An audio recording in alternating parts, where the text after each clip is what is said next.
It's Saturday night, and you know what that means. It is time for the Too Sweet Wrestling Podcast here on YouTube.com. Tonight's topic is NXT WarGames.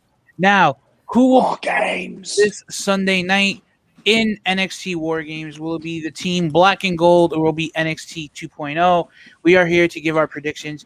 On the panel, we have Double Z TV. We have Nick Infante and J Man's Legit. Gentlemen, how are you doing tonight? Doing good, Joe. doing great, except for the fact that I used all 20 hours of my free StreamYard time as of yesterday after the AEW Rampage live reaction. But the good news is I get 23 more StreamYard hours this Monday, so I think I'm all set.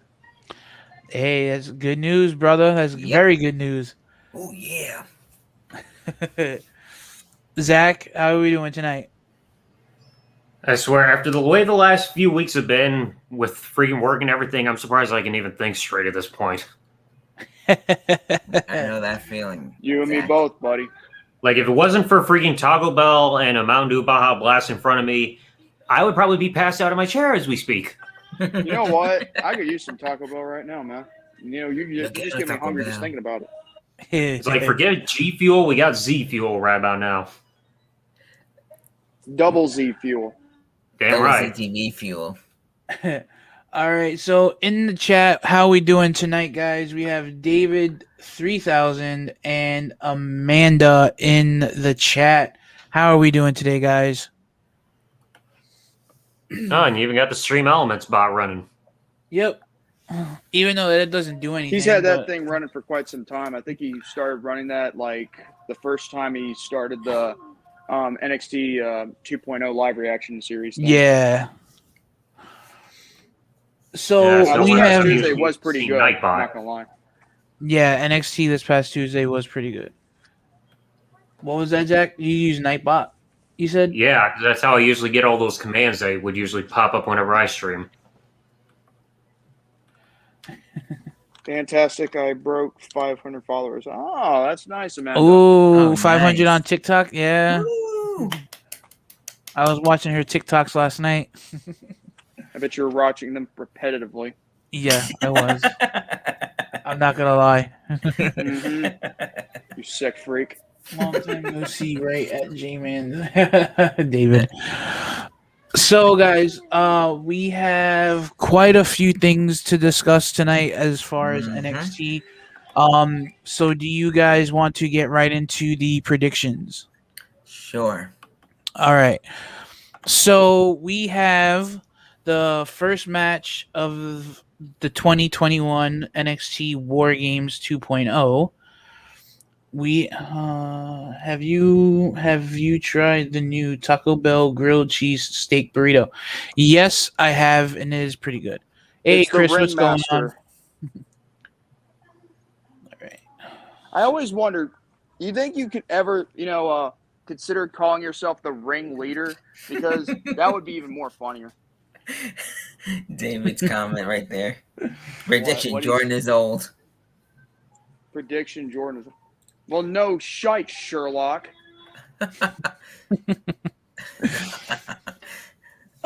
So the first match Wait of a the second. night. Hold on. That's not a prediction. That's a spoiler. Working on some guys' PSPs now that I have found the workaround. Awesome. Well, like I said in the like we were talking about earlier, Chris, I'm really hoping that everything works out, that we can, you'll be able to figure that out.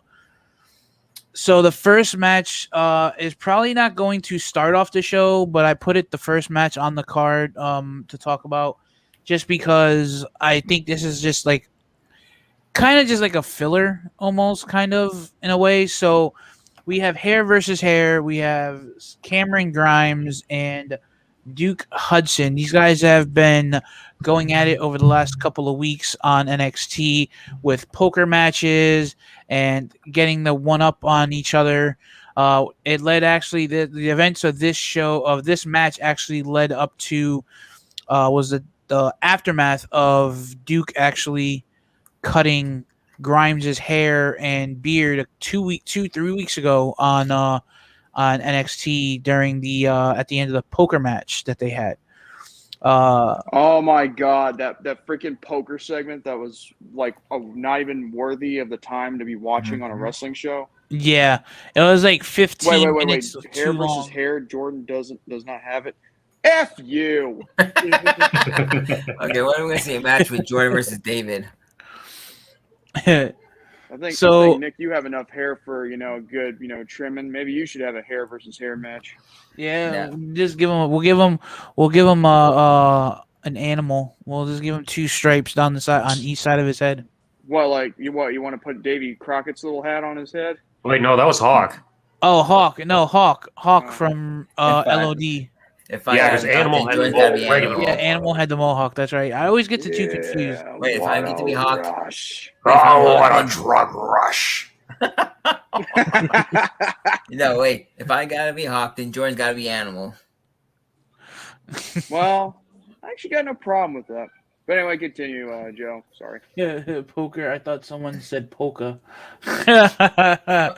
Oh God. And I thought this was David in the chat, not Danny. So for this match, I'm gonna go with my boy Cameron. I've actually come around on his character ever since he's did the whole fault coming into money gimmick, which seems to be like really popular now because they're even doing it up on SmackDown with Baron Corbin. So I guess that's the new thing now. But I hope this is going to be a good match because I have not gotten a chance to see Duke Hudson actually wrestle. The segments that I've seen him over the last couple of weeks on NXT have just been like backstage or talking segments, so I haven't really gotten to see this guy wrestle. So it'd be nice to actually see if this guy can go. I know Cameron can wrestle, so it should be a good match. I'm really hoping that Cameron gets to keep his hair because seeing him with short hair and no beard is going to be really appalling. Yep. Yeah, I mean, to be honest with you, I know little of this Duke Hudson character, to be honest with you. I mean, Same. I know Cameron Grimes for a little bit, especially when he was Trevor Lee, but still, I go with Cameron Grimes too, mostly due to the fact that he's been on a roll as of, late, even though this is the new era of NXT, the 2.0 era. But I have to say I'd go with Grimes because, again, but however, hold on, there's another question that was asked. What hair did Draws have in LOD? I think he had somewhat of a mohawk with a curl, what do you call it? It's like you It's kind of like Braid? braided. Yeah. braided. Yes, braided mohawk. That's it. Hey, what's going on? I can't. WEML Wait. TV. I can't wrestle. I cheat. Hey, Eric. Well, hey, I mean, if I'm gonna cheat, at least I'd be paying Eddie Guerrero a good tribute. To the moon. I like when he says that. So, what are your guys' predictions on this match, Nick and Zach? Well, I'll say Cameron Grimes. I mean, like Jordan said, he's on a roll. I mean, I want to see him see how good he would do in 2022. See what's next for him. So, are you saying you want to see him go to the moon? No, I want to see him maybe go for one of the titles. Okay, I mean, can hear you on to that. speak perfectly honest, he actually deserves some. I mean, after all, hardworking man deserves something. Eric says Grimes over Hudson. I would It's like to like- see him with the NXT North American Championship. I'm even trying to think of this match. Something in me, after you guys just described that build, saying that Cameron Grimes actually lost some of his hair, I'm thinking this could mean that Hudson's going to win just because, last time we saw something like this, at least to my knowledge, was in the build for, CM Punk, Rey Mysterio back in 2010, and they had a bit of a preview by taking off CM Punk's hair in order to eventually lead to his loss. So it feels like maybe that's a bit of a preview of what we're going to see with Grimes. It's like they start with a bit of a trim and then they go all the way. So I feel maybe that's the reason why they might have Hudson beat Grimes just for the sake. Like, why would they give him a shortcut if they're not going to lead to taking everything off of him at the as a payoff? And plus, True. how I think the only time in wrestling history, at least that I remember, where if correct me if I'm wrong, but is Cameron Grimes supposed to be a heel in this feud? Actually, he hasn't been a heel since he came back earlier this year. No. He turned into a face after he helped Teddy DiBiase from LA Knight, because of the whole $1 Million Championship skit, that storyline. So that means pretty much Duke Hudson's supposed to be the heel in all this. Yeah. Pretty much. Because, I said, it doesn't feel like they won't go all the way with they wouldn't freaking go all the way get my freaking words out for fuck's sake. They wouldn't freaking start with a trim if they weren't going to go all the way with getting rid of his hair. And I think it would be the first time where WWE would go out of the norm to where they would actually have a babyface lose their hair, because I don't recall in WWE history where a babyface was in a hair versus hair match and actually lost. Usually it's been a heel that loses a hair versus hair match, so they might do something a little bit out of the norm this time. Yeah. Because, look at all of their hair matches, it's always been heel losing them. It's like Kurt Angle 2002, Vince at WrestleMania 23, CM Punk in 2010. So it's this would give them a chance to finally have a babyface lose their hair for once. David says, hope you're all having a good Saturday. For me, I had a lot on my plate. David, I didn't have a good day. I had a great day. I got up, I had something to eat, and then I did some stuff around the house. I wrapped some presents, and I sat around and I waited for my package to come, and I played some Spider-Man on PS4. So I had a great day. I'm sorry that you had a lot on your plate today. But I know what he's talking about, but I'm not going to go into the in-depth detail of it. It's hard to tell who's the heel now because wrestlers don't know to be heels today. This is true. I mean, well, actually, no. Roman. You have to put it more on the fans rather than the wrestlers, because for some reason fans have forgotten what's supposed to be a heel. The heel is supposed to be the villain. Give the negative reaction, yet people keep thinking, if they're a great heel, that means, they're a great villain, I like them. But that's the completely opposite intended reaction that they're supposed to get. You're not supposed to like somebody from the 80s, you're not supposed to like the $1 Million Man Teddy DiBiase who's flaunting his wealth. Mm-hmm. You're supposed to be against that. But people keep thinking, heels are cool, I like them. If you like them, then that means they're not probably being heels because you're not giving them the reaction they're supposed to get. Speaking of heels, I mean, you also have, even though it's a whole completely different company, MJF, he's killing it as a heel over there. I know some people probably liked at least some of the promos he cut when he was going face-to-face with CM Punk because of the shots both of them took at each other not too long ago. Mm-hmm. Yeah, that's true. Those two cut terrific promo. Speaking of, I found it kind of funny, but did you guys see what WWE added to their official YouTube page? They added MJF's tryout video for Tough Enough. Oh God! I noticed that too. I mean, that was years ago that WWE uploaded that, I believe. I don't know. That's the first. I don't know. That's the first time I saw it. Because it popped up. It popped up in my subscription feed, here on YouTube, where it was a brand new, fresh upload. So I saw that. I'm like, huh, that's interesting. I'm like, but it's so old. I found it funny. And it's a less famous Miz. Hey, what's going on, wow, I was gonna get ready to say Too Sweet. What's going on, Fernando? Peter. Hey, what's up, Demon? Hey, Adam. Did you guys hear that WWE won't be doing DVDs anymore next year?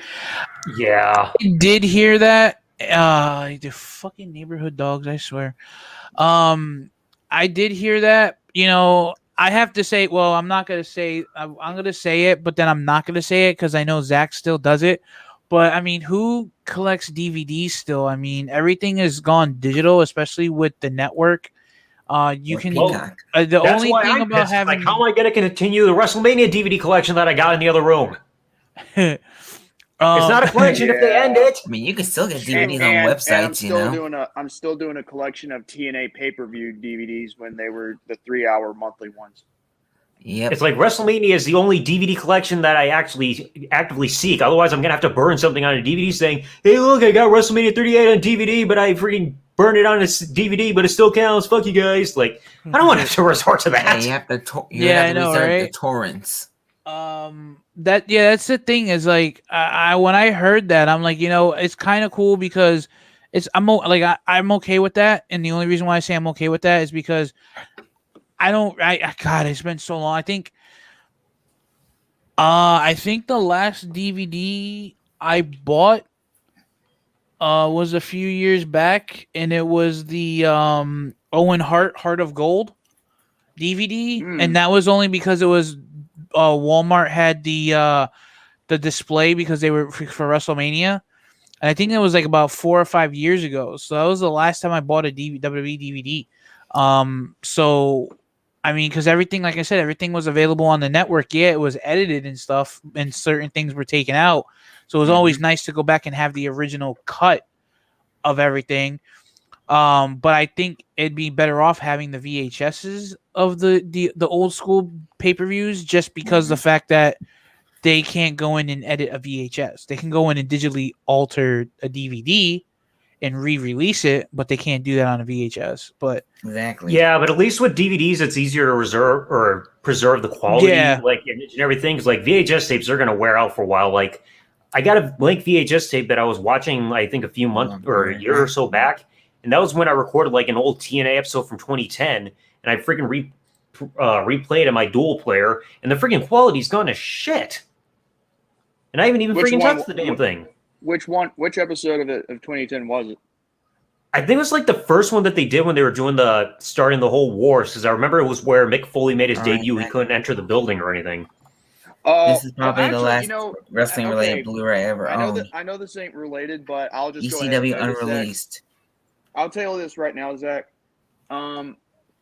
There's actually parts of like part 1, 2, 3, yada yada yada of that certain episode of TNA Impact on their Impact Wrestling YouTube page.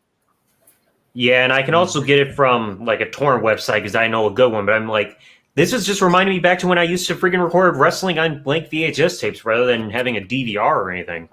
Mm-hmm. That's how most people still do that. I think my friend Danny, who I just referenced, earlier, when I was asking if that was David or Danny, he does tapings for game shows, on VHS. He still does that. Oh, cool. It's like it's a dying media. I wish I was making that part up, but there's nothing wrong with it. But yep. All right. Everything's digital these days. I think we went way too beyond the topic, regards to like after. We're trying to entertain the damn people. I know. I'm just thinking like what's next? What's the next match you think is going to be the second bout? I think the next bout is probably going to be the NXT Cruiserweight Championship. Roddy Strong defending against Joe Gacy. I'm gonna go with Roderick Strong, because I've been a fan of his since before NXT when he was in ROH. I used to borrow a couple of my buddies' ROH DVDs a while back and used to watch them and stuff like that. So I actually got to follow, Eddie Kingston and friggin' and Roddy and Adam Cole and all those guys over there. So it's pretty cool. I'm hoping that bringing up Eddie Kingston with his ROH days. I thought we already went through that storyline with him and Punk at Full Gear. So I've been seeing a lot of his promos popping up all over the place now on YouTube as far as like his old school stuff. He does not like WWE. He oh my God, there was one that promo he did and he completely it was one of the guys who came over, I guess, I think it was GLW, I think it was.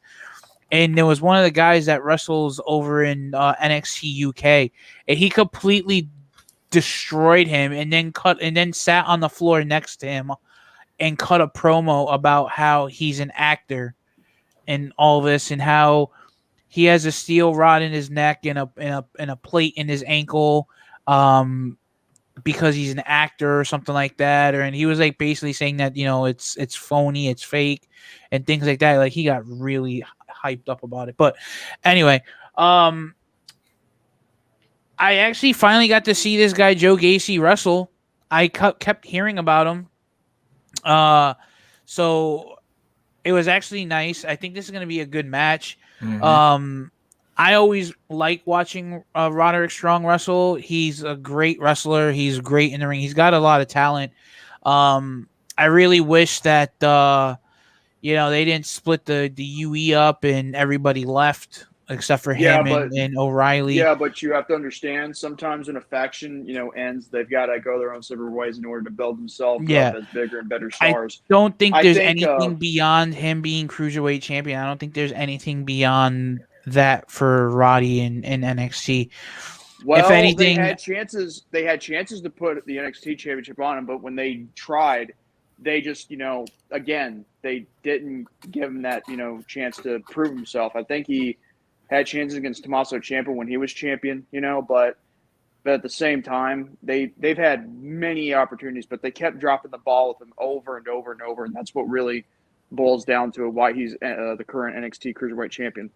yeah. So I mean, I think after the Cruiserweight Championship, it's either after the Cruiserweight title, I think it's either main roster or he leaves. I don't see him doing Personally, anything personally. I don't see him doing anything other than being North American or Cruiserweight champion. I think if my advice, if this is just me personally, what if, like with Kyle O'Reilly and with him, they leave, the WWE and they go to AEW and they reform the Undisputed Era, in freaking AEW, but they call themselves something very different, instead of Undisputed Era. Well, I mean, they already kind of hinted at that because with Kenny stepping away for a couple of months and Adam Cole taking over the reins and holding things down, and with Bobby Fish joining them over there, it's only a matter of time if you're going to see Roddy and O'Reilly go over there, and they're more than likely going to join up with them over there. But for this match, I'm going to say Roderick Strong to retain, just because I'm a Roderick Strong fan and I don't really care for the Joe Gacy character.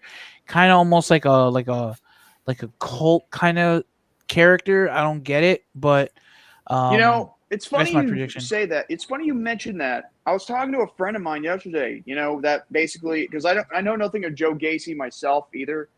But again, I just saw him this past Tuesday, and I finally found out I could watch USA Network. But what I will point out, I think that they could be trying to make a new Bray Wyatt, but then again, that's going to be strictly impossible. No, that's you can't. You can't recreate the. You can't recreate The buzzards. No, not even that. You just can't recreate that magic that Bray Wyatt had because he. I mean, I you know. gave him a microphone. He was just amazing. His promos, that whole feud he had with John Cena was just amazing. And I just wish that they would have let him do. I'm talking about the first time when he got the whole world in his hands. Remember that? Yeah, I not the Firefly that. Funhouse. Yeah, they're trying to do that. Yeah, but they're trying to make a like a cult, whatever it is. But the thing is, I kind of don't know where my friend was getting at the time because again, he could be a little like, just a little up crazy there? up, like got cuckoo's nest, brother. Okay. But as far as I'm concerned, it's going to be really difficult for someone to be built as a cult leader, especially if you're going to be like. Because you can't, often imitated, never duplicated. But to be honest, I really have, again, no knowledge of Joe Gacy, so I'm going with Roddy Strong on this one. I'm going to have to agree with you guys. Also, keep in mind, there has been rumored reports that they could be getting rid of the Cruiserweight title soon, which is saddening. Speculation. Yeah. Yeah, because that's actually going to lead to my prediction. I've seen, like, I have not seen any of the Joe Gacy matches, but I have seen his promos, so I kind of understand how the character is. He's just trying to use like a bunch of buzzwords that's relevant to like how internet culture is today, like talking about like canceling and things being inclusive and all that. I have a feeling they're gonna put the title on Joe Gacy as a way to retire it because there's no when you see how many cruiserweights they really have, it's barely any, to the point where they can't even really have like a 205 live division itself, to the point where it's like there's no reason to really have the championship around anymore. Because like look at the freaking 205 live division when it first happened, and then look at how many are still left in the company to this day. Like, you don't have like Jack Gallagher, Cedric Alexander's on Raw. Yeah. You don't have freaking, like, I think Brian Kendrick's retired. You don't have any of the Lucha House Party or pretty much anybody left. So it's like semi-retired. Well, pretty much, yeah. But it's like, I think they're gonna put this on Joe Gacy and then either rebrand the championship, because I heard there's a rumor of that too. They either retire it or rebrand it in a way to try to be all inclusive. But it's like, this is pretty much going to be the end of the Cruiserweight Championship, because it's like even if they don't put on him, there's little room left to do with the Cruiserweight Championship, because we've seen with the firings, it seems like WWE is going in a new direction where they're going to have less small guys that can do like a Cruiserweight form. So maybe they might try to do away from that belt.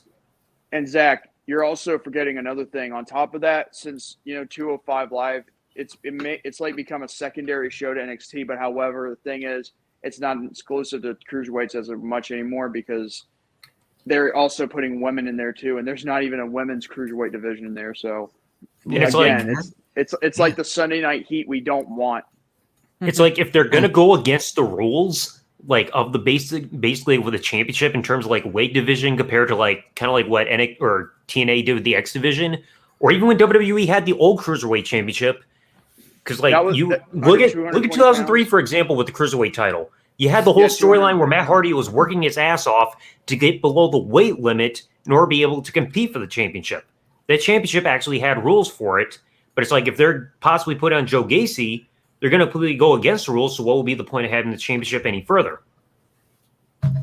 Wait, hold on. Every time JC turns his head, the shadow of his microphone makes him look like he has mutton chops. Chops. I thought that was chocolate you were smothering over your face. I thought he got punched.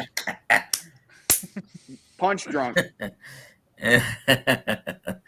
But it's like, because of but the rules reason that I state, I have a feeling they're going to put it on Joe Gacy and either rebrand the championship or just drop it completely. Because like I said, there's not much of a cruiserweight division at this point to really have that championship around for without completely breaking the rules in terms of who can compete for it. So I have a feeling it's going to be a title change, and then either are rebranding the belt or they're going to ditch it. They should it should be the NXT Television Championship. Exactly. That would be good. Yeah, and then they could do that whole inclusive thing where pretty much anybody can compete for it. Almost a little bit like what we see with 24/7 Championship, to where there's no limit on who can and can't compete for it. So that would be nice to have something a little more like that for the NXT brand, but without like that 24/7 rules saying, hey, I like that idea. Anybody can compete for it. Everybody can get a shot.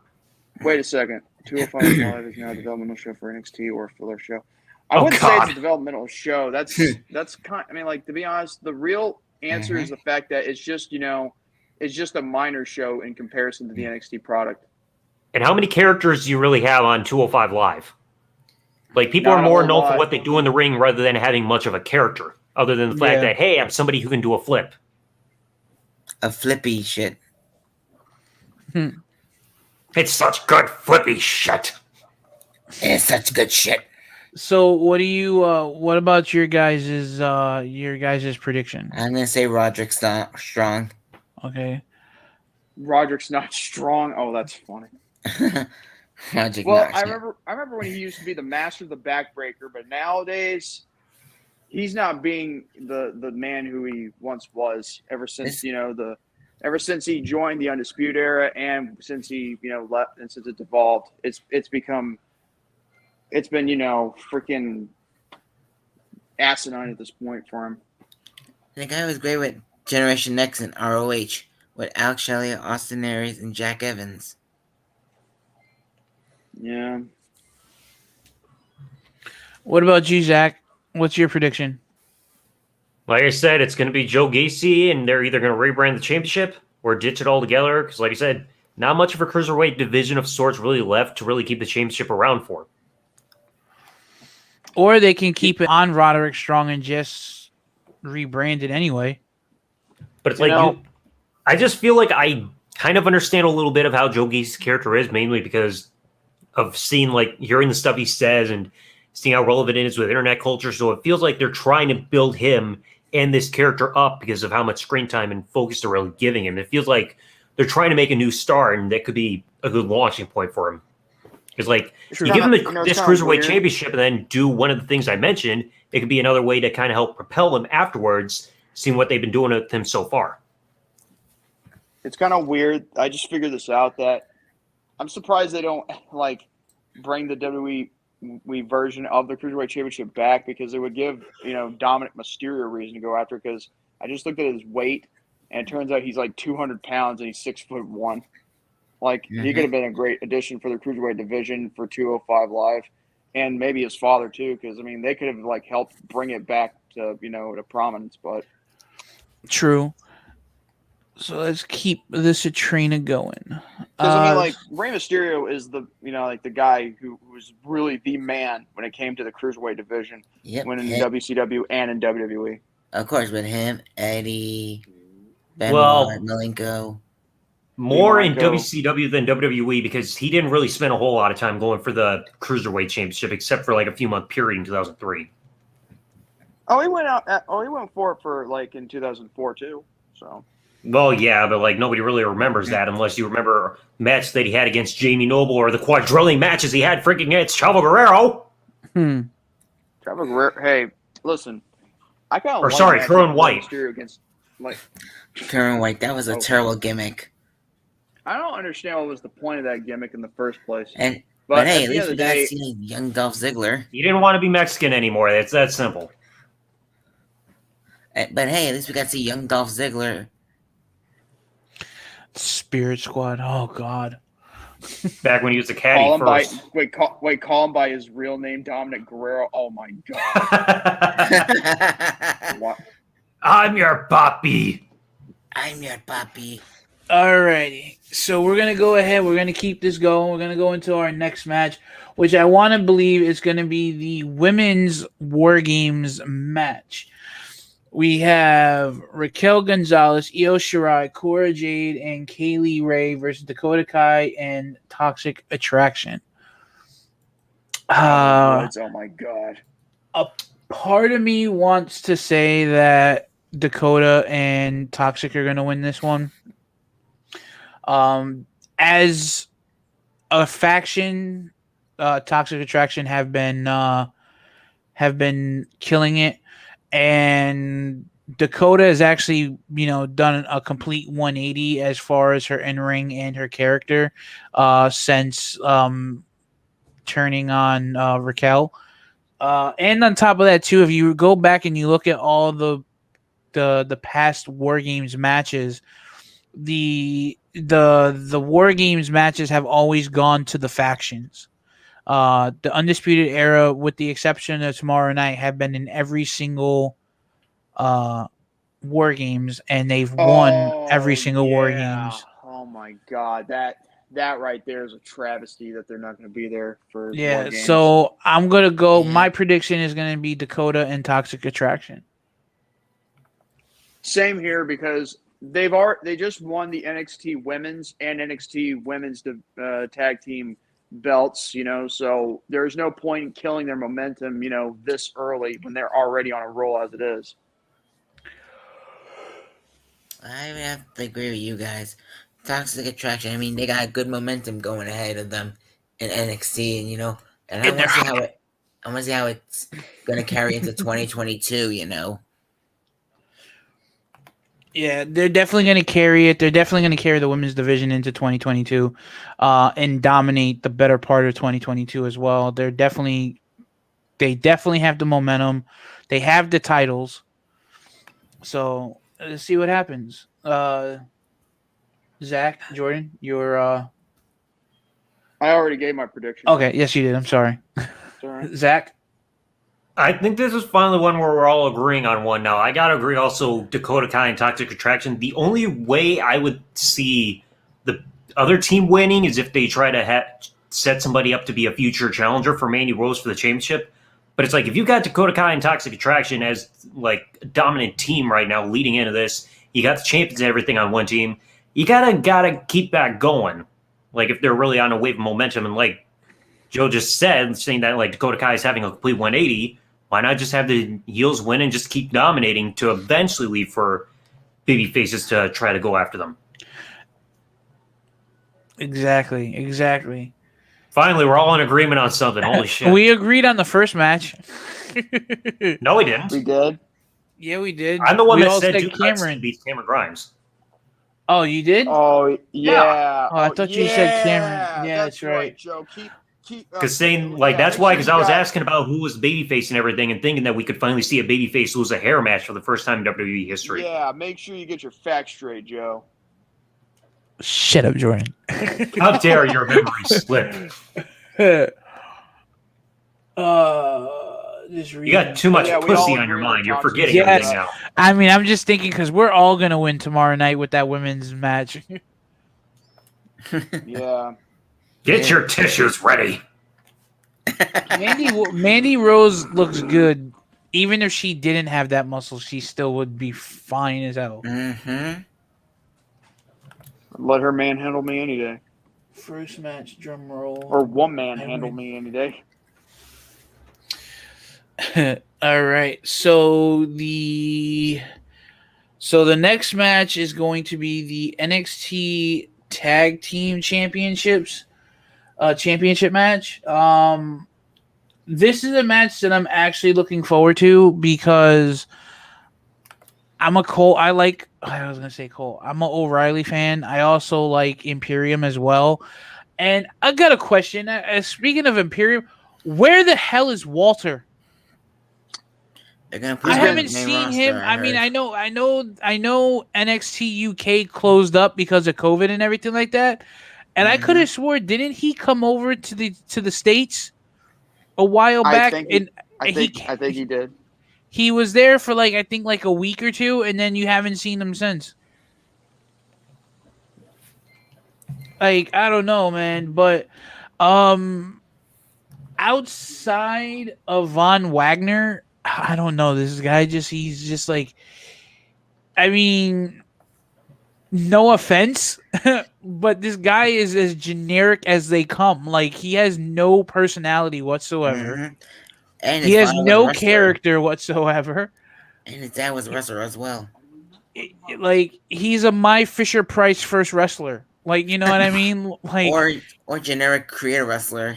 Yeah, he's like creator wrestler in WWF Warzone. You By know? the way, or WWF WrestleMania 2000 or No Mercy. No. Io Shirai is due for a WarGames win. Yes, I agree with you, Eric. But I have, like I said though, like I said in the prediction for that, if history continues to repeat itself, the faction is going to win the match. That's why we kind of all agreed on the Toxic Attraction, just because the WarGames has always gone to the stables, you know. So, but I mean, I agree with you. Io does need a win. I'm expecting her to do some crazy wow shit in the match. I mean, like when she jumped off the top of the cage with the trash can on. You guys remember that? I think it was last year. She jumped off the top of the freaking cage with the trash can on. I remember that. Yeah. But outside of Von Wagner, this match can go either way for me. I would like to see Kyle with some gold around his waist again. He hasn't had anything since he lost the titles when he was with Undisputed Era. But Imperium has been killing it as well, so it could go either way for me on this one. So this will probably be the only match of the night where I say, hey, it can go either way for me. You know, when I think about this, I mean, like, I'd have to go with the tag team that's already a formed and well-fledged unit instead of one that just comes out of nowhere. That's what I Unless, said, of course, Eric. if I'm feeling, unless I'm feeling, very, anxious to see something play in story. Mhm. Yeah. But And that's- because here's the thing, Von Wagner, he's just like new to the game mostly. Then you have like freaking Kyle O'Reilly, who, in my opinion, he doesn't need to win the tag team titles again. I mean, if anything, he should be winning more titles that are single, like maybe the North American or maybe the Wayne NXT Bloom, Championship, because he knows what it Charles. takes to be a world champion. So again, what's the point in putting another tag team title on him when clearly the partner that he has isn't the one that he's been used to working with for a very, very long time. True. So I'd say I would go with, the Imperium on this one. Now, as for what you said about Walter, I think they are preparing him for the main roster. But then again, I don't know if that's such a good idea, believe it or not, because, again, if you see how they're firing people from the main roster, you could probably tell why I don't think it's suitable for Walter to go to the main roster. Me neither. And If not ever, I'm also hearing rumors that they're thinking about letting Alexa Bliss go. No. Wait, Oh, God. what? Why? Yeah.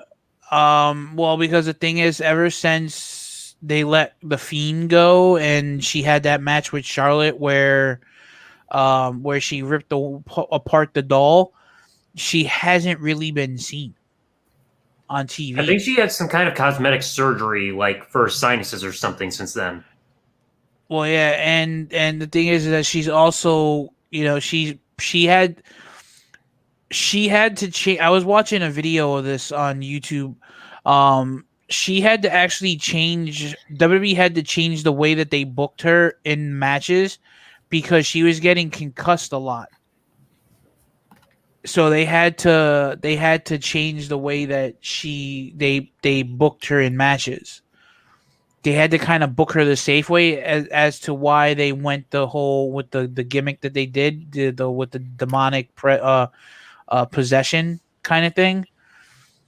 And so yeah, I don't know. I'm hoping that they don't let her go because I love her. She's amazing. She's beautiful. She's gorgeous. Everything in Damn love. right. I wouldn't mind doing things to her, but I'm gonna keep it PG. Man, fuck PG. Yeah, they're gonna have things back to TV 14 in a month. So what are you talking about? I hope that Now, happens. Bliss should go into acting. She is so talented. Well, I Yes. can see her as an actress. I mean, I will give her this. She made this spooky character work even without Bray Wyatt being around anymore. Oh, for sure. Mhm. Yeah, but at the same time, what has she really gotten out of it?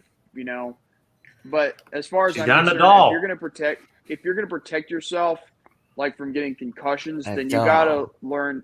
Then you That's gotta need a safer way how to work your wrestling style if you don't want to get too many head injuries. Yeah. So what is your guys' predictions? My prediction, like I said, Imperium. I'll have to say Imperium. It's too early to give him the tag titles, O'Reilly and Wagner.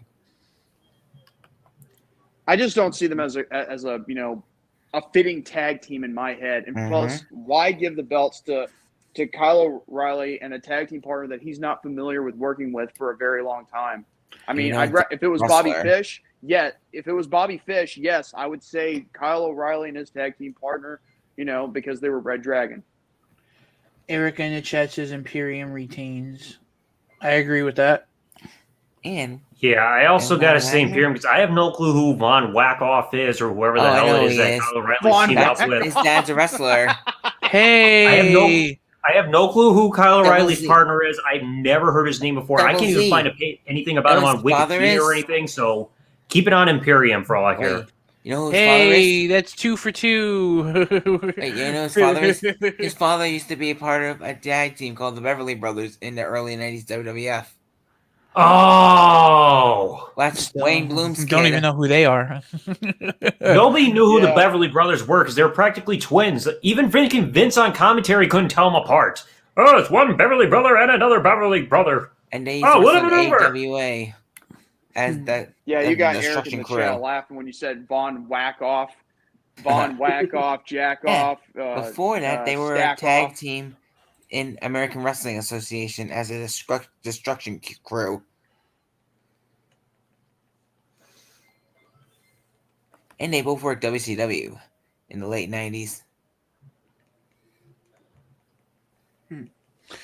So we're going to get into the main event, which is the men's War Games match. We have Team Black and Gold, Tommaso Ciampa, Johnny Gargano, Pete Dunne, and LA Knight versus Team 2.0, Braun Baker, Carmelo Hayes, Grayson Waller, Did you say Braun and Baker? yeah, and It's Braun Tony Breaker. D'Angelo. Now, my only issue with this is why LA Knight. I mean, if you're gonna have NXT Black and Gold versus NXT 2.0, then it should have been someone else. They could have probably put Kyle O'Reilly in this match instead, or someone else that was a part of the original Black and Gold brand. Over LA Knight, but that's just me. Well, there could be an explanation for that because maybe they're trying to build up a story where LA Knight could betray Team Black and Gold and give the win to 2.0, Team 2.0. True. My prediction on this match, I'm. Wait. Yo. Braun Breaker is going to win because he is the star of the show. Yeah, the star of the show is Braun Breaker. The big bad booty nephew. And this for this, I'm expecting a lot of chaos and a lot of good spots. I'm also predicting Team Black and Gold because I'm still not with the 2.0.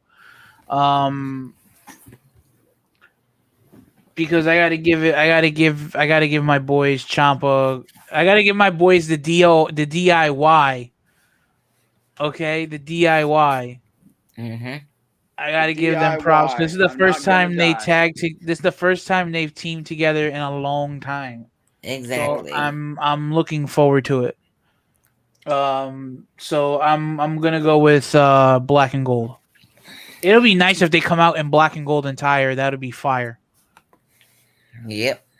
I'm gonna have to go with Team 2.0 because mostly due to the fact if they're gonna try and rebrand the product to be for the next generation, like for stars that we don't even know of yet, then it's possibility they're gonna have like Braun Breaker as the face of the brand, obviously. Which, to be honest with you, as long as he doesn't pull off any like botch spots like his uncle used to do, then I'm good with anything.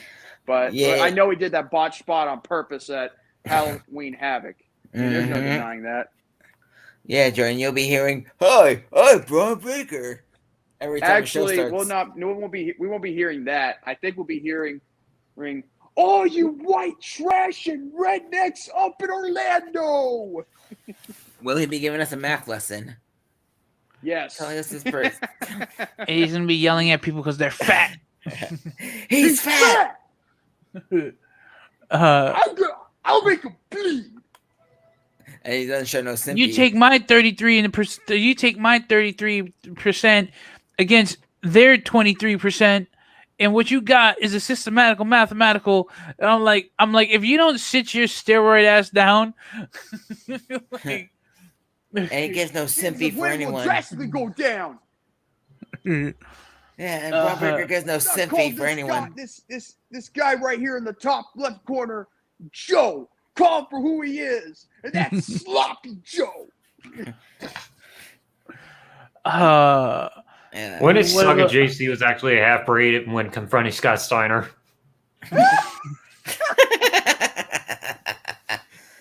Jesus. Oh man. Yeah, as far as I'm concerned, Team 2.0, and I think LA Knight's gonna, backstab Black and Gold. I mean, this is a hard choice for me, Both both teams have great wrestlers. I'm not gonna lie. Both teams have men that have helped NXT over the years, sorta. But I'm gonna have to agree with Jordan and go with 2.0. If they're gonna rebrand it, at least let the 2.0 guys win. As a Yeah. way of changing of the guards for NXT. Zach.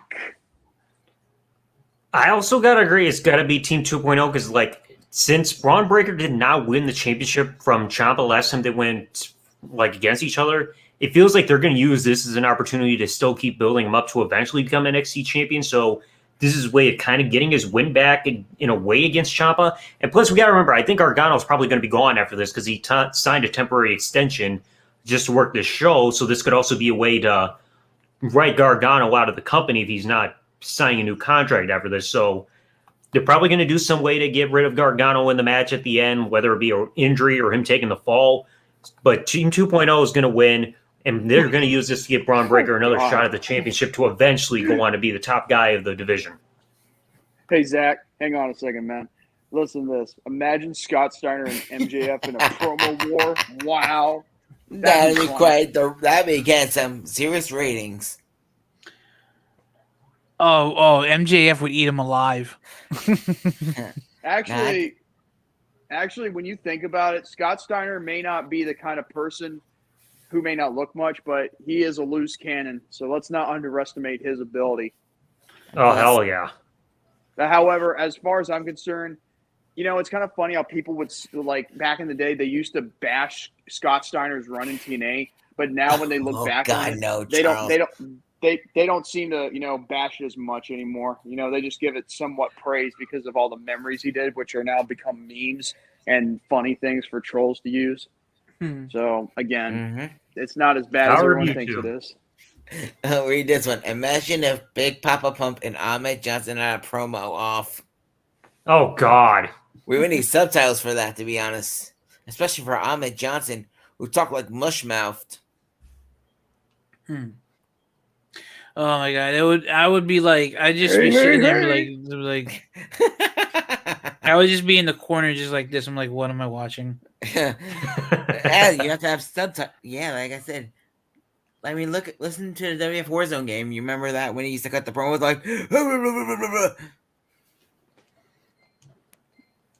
and you couldn't understand what the heck he was saying. Couldn't cut a promo, couldn't stop himself from getting injured or anything. He had everything going for him. Overall, I think this is going to be a good show. I haven't seen a bad NXT WarGames pay-per-view. They've all been great for that I can remember. I've loved every single one of the NXT WarGames pay-per-views because, I mean, let's face it, NXT, maybe out of however many pay-per-views they've had in a year, they might have maybe one that was like, all right, but other than that, NXT has always produced great pay-per-views. So I think as a whole, we're going to be very entertained and we're going to enjoy it. Overall, I want to say if I was to give this pay-per-view in advance with the match card and everything, I would want to say I'd probably, out of 5, I'd probably give it about a solid 4. Just saying. Because it's going to be I have a feeling it's going to be a good show. There's going to be a lot of good spots in the NXT and the War Games matches themselves. Yeah, same. You got a good point, but the one thing I will say though, it will be the first NXT event where it's not with the takeover saga, and no Undisputed Era. And no Undisputed Era, which is even more saddening. However, I will say, though, it might become an 8 out of 10 for me, but that only depends on how they execute the matches. Yeah. So, did everyone give their prediction on that last match? Yeah. Yeah. Okay. So, with that being said, guys, we are going to start talking about our favorite NXT WarGames pay-per-views. Like I said at the beginning, before we went live, Zach is unfamiliar with some of the current war games, but he has seen a couple of the classics, so he will be talking about that. I'm gonna go ahead and just run down the very first for my first favorite, the very first ever NXT War Game Takeover War Games. We saw the matches of Lars Sullivan versus Cassius Ono. We saw Aleister Black versus Velveteen Dream, which was an amazing match that only went 14 and a half minutes. We got to see Ember Moon win a fatal four-way for the vacant NXT Women's Championship match over Kairi Sane, Nikki Cross, and Peyton Royce, which was a great match, even though it was only just 8 seconds shy of 10 minutes. We also saw for the NXT Championship, Drew McIntyre defend against Andrade Cien Almas, who actually wound up winning the title that night. And then we went, which was just shy of 15 minutes. And then we also had the Undisputed Era, Adam Cole, Kyle O'Reilly, and Bobby Fish defeating not only the Authors of Pain with Roderick Strong, but Sanity as well. So it was a triple threat War Games match that went for almost 37 minutes.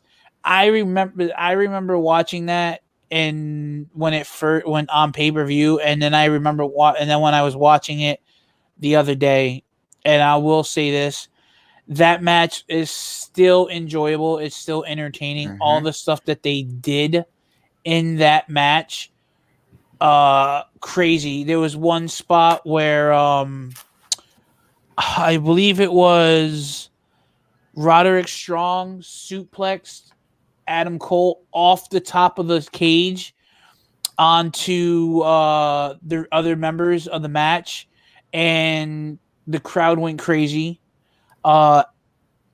Aleister versus Velveteen Dream. These guys had a great feud back in 2000, and I believe this was 2017.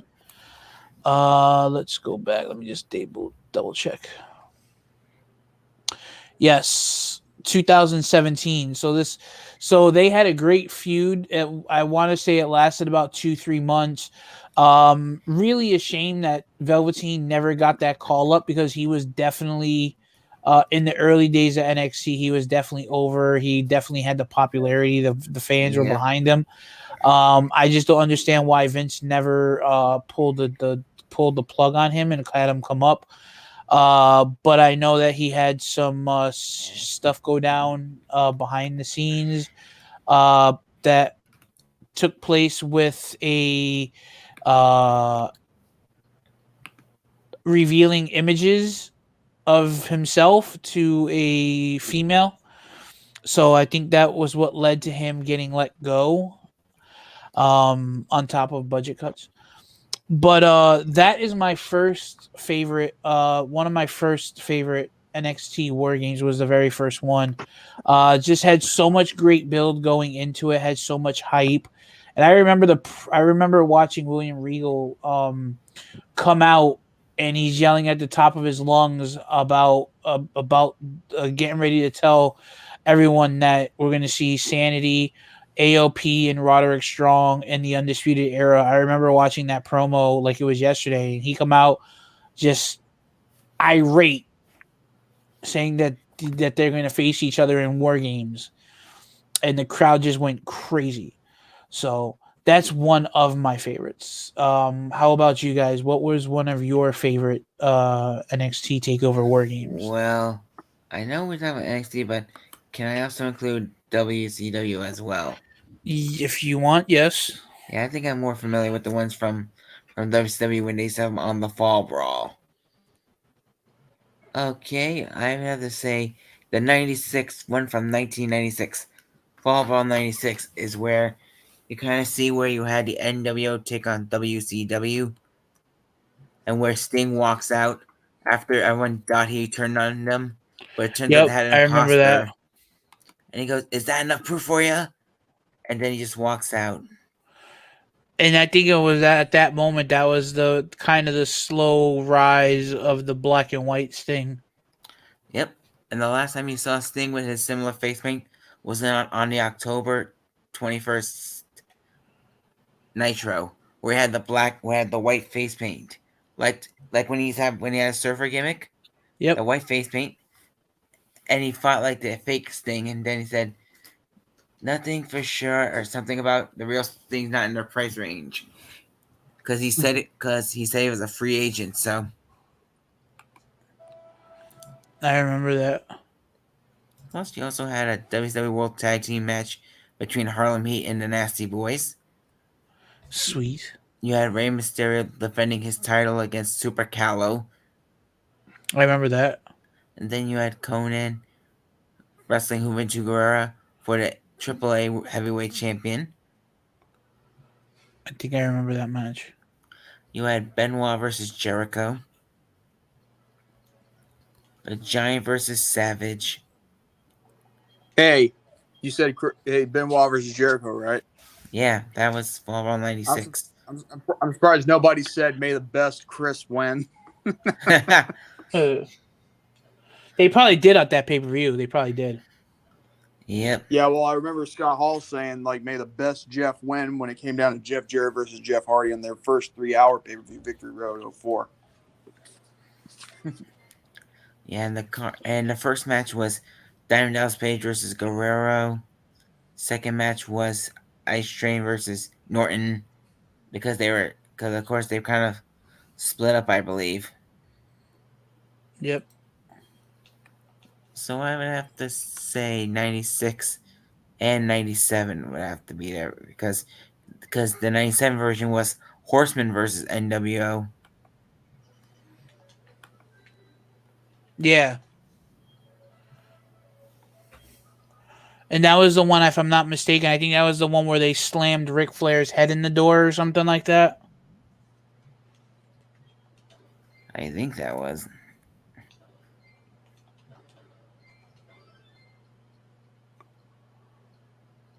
So yeah, I would have to say WCW's War Games of 96 and 97 matches. All right.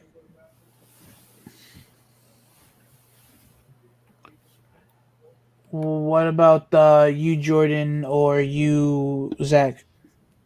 Well, when it comes down to War Games, and no, I'm not going to say the 2000 War Games, because after all, I'm not going to go diving down, to the scum of the earth. I'm going to go with the one in 2018, for NXT TakeOver War Games. And I'm not going to lie to you. The match with, Pete Dunne, Ricochet, and the War Raiders, when they were the War Raiders and not the Viking Raiders or whatever they're called nowadays. Yeah. Hanson and Rowe, against the Undisputed Era, with Adam Cole, Bobby Fish, Kyle O'Reilly, and Roderick Strong. That match right there was epic at its finest, I mean, 2018 isn't one of the best years of the main roster, so to say, because after all, there was a lot of things wrong with that year. But I will say, though, the one thing that was good about that year for NXT was the fact that they had an awesome clash for, for the Undisputed Era against an opposing team representing NXT. So, yeah, that match right there alone is brilliant. It's even like the longest NXT War Games match ever. Jesus Christmas. That match went on for 47 minutes. The War Games match. And they actually the War Raiders, Pete Dunne and Ricochet actually won that match over the Undisputed Era. I'm looking at the match card. Yep. Yo, I gotta watch that. Dude. Also, the other matches in general. Riddle debuted at that pay-per-view too, if I'm not mistaken. He had that match. Yeah, Yeah, you're right.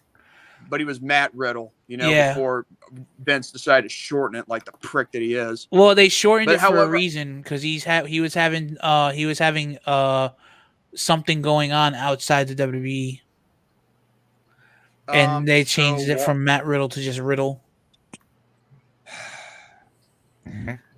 That's not a good enough excuse for me. I'm sorry for how they want to change it, because after all legal issues, so what? Everybody has issues outside the real world. It doesn't mean you have to change your name. Well, I just think they Also, did it there just was- because for the kids, that way they don't stumble across something that they shouldn't be knowing.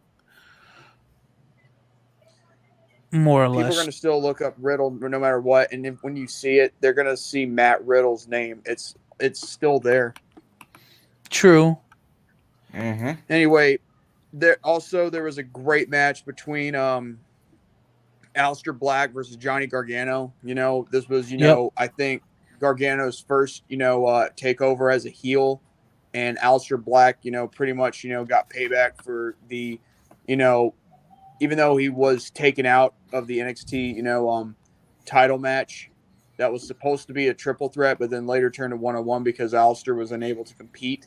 And Yeah. I'm kind of glad that it became a 1-on-1 match, because the way how they did Johnny Gargano versus Tommaso Ciampa, the rivalry between them, it's almost like it was like surpassing Shawn Michaels and Triple H in their rivalry.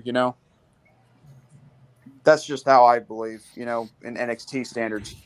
Yeah. Now, then there was the 2 out of 3 falls match for the NXT Women's Championship with Shayna Baszler versus Kairi Sane. And again, this was during a time when Kairi Sane wasn't getting concussed or injured by that freaking fat tard, Nia Jax, who I'm glad was fired. She's fat. And she'll be remembered for my hole. From your hole? I would like to Okay, play hold in on, her. I remember- would like to play with her hole. Remember when she got Oi! my hole on Raw? You hear it on TV. It's like she goes, "My hole." You can hear it, and it was uncensored. But the semi-main event for that show, I really have to give it to Tommaso Ciampa and Velveteen Dream. I mean, this was during a time when Velveteen Dream's other dirty laundry didn't air out, and it's such a really terrible manner, and yet rightfully so. But even though he gave his side of the story, I really don't know what it is that's right, or who's correct in the matter, because here's the thing. At the end of the day, he got fired for a reason, and he got caught. So I'm not going to justify the means, for the acts of what the person does. You know what I mean? Yeah. But he was a good performer. I cannot deny him of that. So, yeah, that match itself with Ciampa and Velveteen, that was great in itself. And like I said, the main event, Mazel Tov. Mm-hmm. I remember Ricochet did the backflip off the top of the cage. He did and he did it. He did a reverse 630, and he literally, if he hadn't hit the back end of that pile of people, he was hitting the ground. He was hitting just straight mat. Yeah, and he'd be one or two things would have happened. One, he would knock the wind out of him so bad he would, be having problem breathe. He would he'd be having trouble breathing for a while, like maybe for a day or two, or he would break his back while having the air knocked out of him, or he would be dead. But still, I give that NXT TakeOver. That's one of my favorite ones. Alrighty. The War Games, and yes, that match itself, beautiful.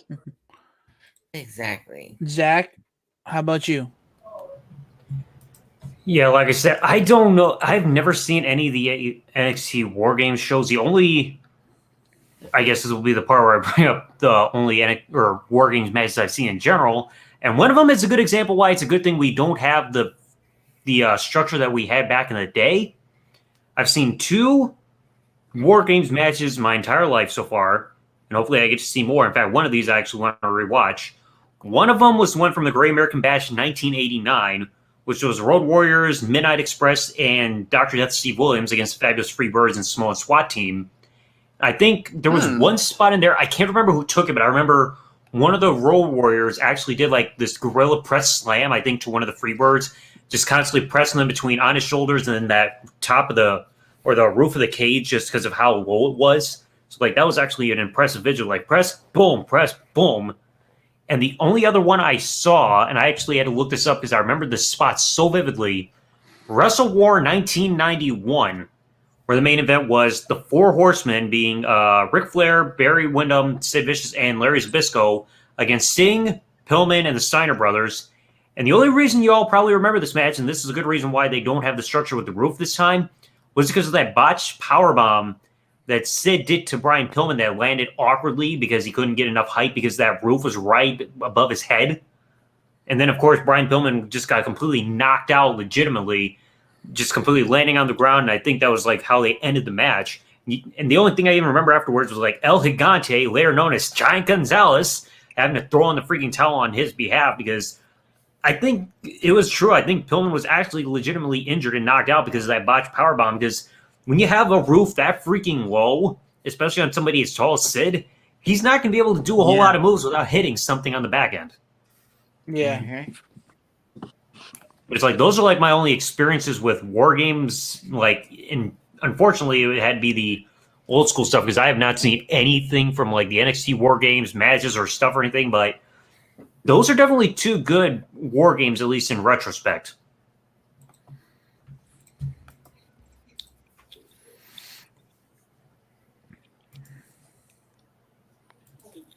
Yep.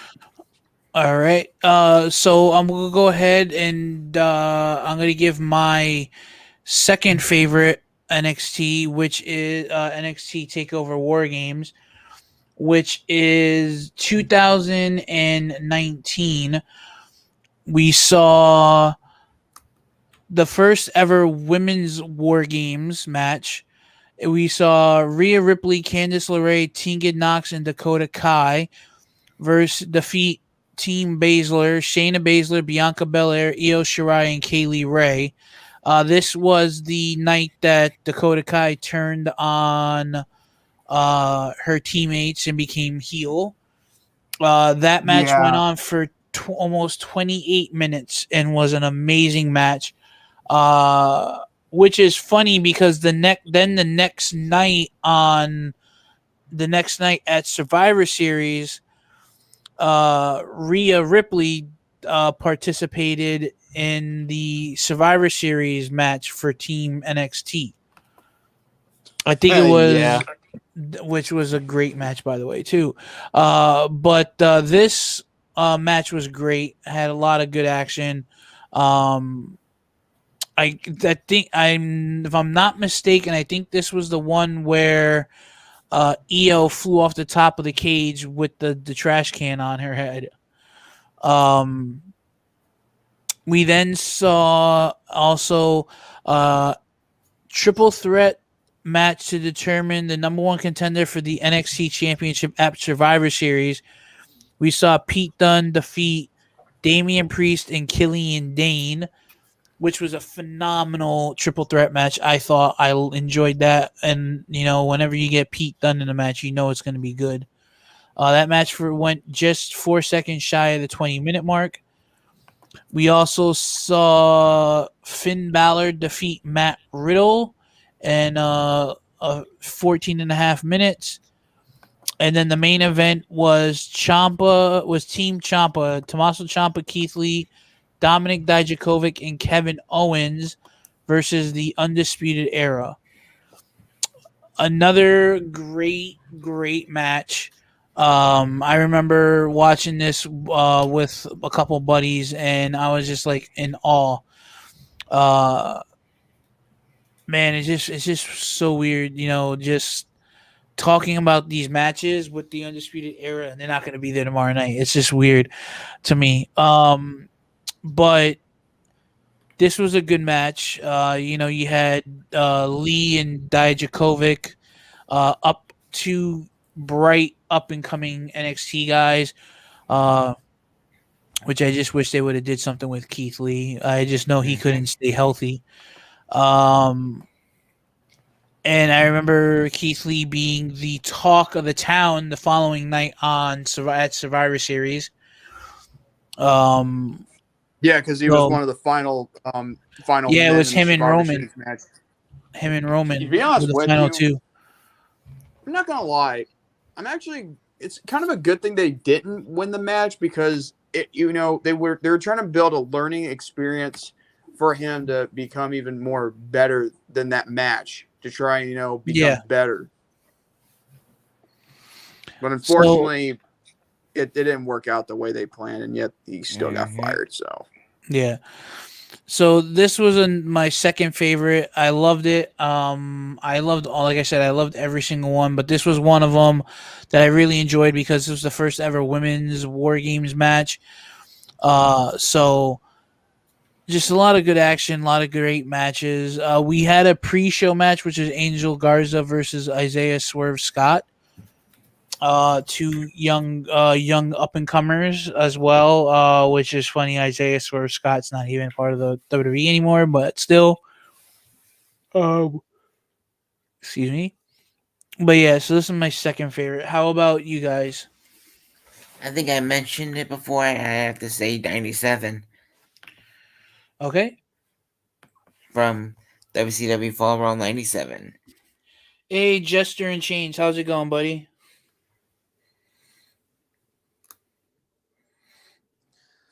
to be honest with you, that in of itself, it's a good takeover. War Games event. You'd say 2019, right?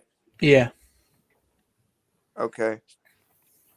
But it's also due to the fact that, again, that one was also another year where the WWE was going on some problems. And this was like the final year before the pandemic hit and changed the wrestling industry and our lives forever. Exactly. So. Hey, what's up, Wrestling Snowman? Oh, Al Snow's bastard son. He's here. What does everybody want? Hey! What What does everybody need? Hey! I don't think you're gonna get any complaints from any of the men in this room. But just saying. Yeah. I'll take Nia Jackson her hole. We're not gonna getting any complaints because what's there to complain about? Because we're not into that. Oh, I am. No, you're into head. That's what you're saying. Yeah, I'm into oral. Good Lord. Now, as much as I don't want to, try to give credit in this kind of environment, I would have to say another event that was somewhat good would have to be the NXT TakeOver War Games 2020, which was the first one of the pandemic era, and the one where Pat McAfee is in the match. That, I'm not gonna lie, he did pretty good in that match. He did great. He did some spots that a normal guy who doesn't have any wrestling experience whatsoever shouldn't be doing. Like when he did the swanton off the top of the cage. It's like, yeah, I'll admit that was good, but I was just thinking in my head, of all the people you would want in this match, I'm sorry, I just didn't think Pat McAfee was the right guy to be, in that match. But overall, it is like the second one behind of being the longest War Games match, but it can't really compare to the one, back in 2018, because the one in 2018, that one's more epic. Well, yeah, this was the first one, and it had 3 teams in it. Yes. So now this is also the second one I think that had the women's team, where this time we had Team Candice LeRae versus Team Shotzi Blackheart. Like, we had Candace, Dakota, Kai, Raquel, Gonzalez, and Tony Storm, versus, Shotzi Blackheart, Ember Moon, Rhea Ripley, and Io Shirai. I want to give Tony and her ass a shout out. Either way, this is actually one of the first few, of these war games that, that even the heel team won, I believe, because Candace was already being a heel now, away from the babyface character she used to play as, like Poison Pixie, whatever. Yeah. So therefore, I have to say that it's actually a pretty good change of the guard for the women's portion of the War Games match, where they had a heel team win, but it's obviously going to happen 2 years in a row for a heel team to win, because we all agree that Dakota Kai and God, what was the name of that faction they have now with Mandy Rose and those other two? Toxic Attraction. Toxic Attraction. Thank you. Yeah, it's obviously going to be 2 years in a row. But the event itself, man, I gotta think about back what it had, because after all, I got my notes here. You had. I'm looking at the match card. It had It also had Tommaso Ciampa versus Timothy Thatcher. Pretty good match. And it had Dexter Lumis before he got hitched, 1 year later. Where he's going up against Cameron Grimes, and this was before Grimes turned babyface. This was a strap match. And you want to talk about to the moon? Well, the strap was, that it is the kind of thing that could take you to the moon. Not gonna lie. And now the triple threat match with Johnny Gargano, Leon Ruff, and Damian Priest for the North American title. That was pretty good, And Johnny Gargano, he won back the, North American Championship.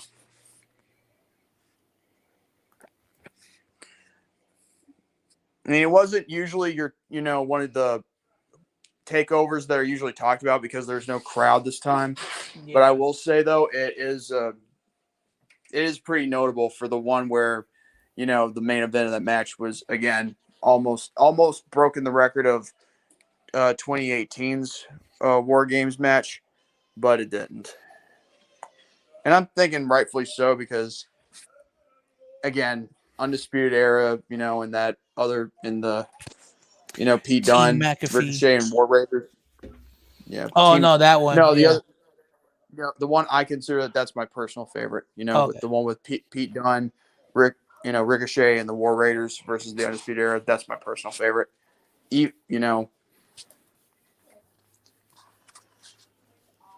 So Zach, what you got?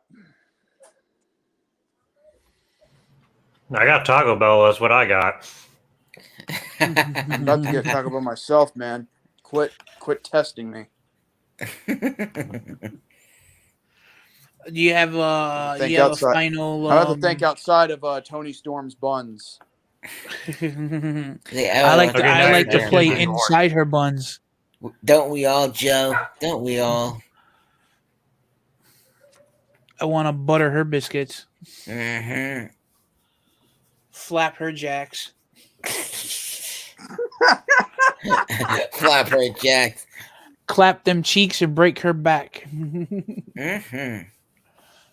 But then again, she won't wrestle anymore because of you, Joe. You freaking, it's okay. Evil monster, you. I'm okay with that, as long as I can hit it. Oh, come on. Oh, Lord. And don't be censor. Don't be censor sensitive. My dog acting all barking. She's whispering words of encouragement. Words of encouragement, exactly.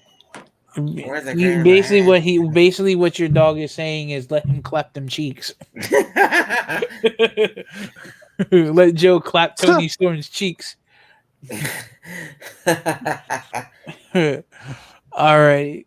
So Zach, do you have any other matches, any NXT, not NXT, any war games, any other war games you want to talk about? I not really, like I said, the two that I mentioned are like the only two I've got any real familiarity with. Okay. I mean, I definitely want to see more. Well, maybe I don't really want to see the one from '98 because every time I keep thinking of Fall Brawl '98, I keep remembering freaking Bulldog getting injured because of the whole trapdoor incident. Thanks a lot, Warrior. But it's like I still need to see others, and I don't want to see the 2000 show either because I've heard nothing but horror stories regarding that one. But it's like, I need to figure out which one I at least want to see next. From like at least WCW or maybe even NXT, but I still don't have any other War Games memories or anything like that. Now I'm starting to feel old, almost like I got Alzheimer's because I can't remember shit. Mm-hmm. You're not the only one in that boat. That's not the point, Joe. Yes, it is. It is the point because those cheeks are fat.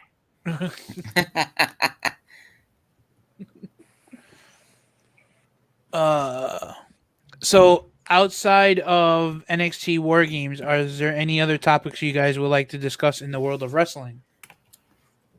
How about the breakup between Charlotte and Andrade that recently got revealed? Wait, they broke up? Oh, yeah. Yep. What? Oh shit! I didn't know. Andrade, El Dildo, and Charlotte are no more. Oh wow, I didn't know that. I wonder how come. I don't think there's been any information on why. I think the only thing I heard was that Charlotte was the one that broke up with Andrade, but it's like maybe his dildo wasn't good enough. Maybe he just wasn't stuffing her burrito right. Maybe he wasn't the man. Orale, honey. Maybe she didn't want bootleg Space Mountain. Oh God. By the way, just so we're clear, I was just wondering, since now that they're broken up, I'm wondering, what was the point of Ric Flair even going to Triple Mania in the first place? Because he thought that he was going to be the son-in-law. Don't you mean a father-in-law? No, I'm talking about he thought that he. I'm talking about Ric Flair, not Andrade. I know, but I'm saying that's probably the reason why he went to Triple Mania, was because he thought that he was going to cheer his son-in-law on, his future son-in-law. Yeah, son-in-law that got fired from the company he was a part of as a agent. So. Mm-hmm.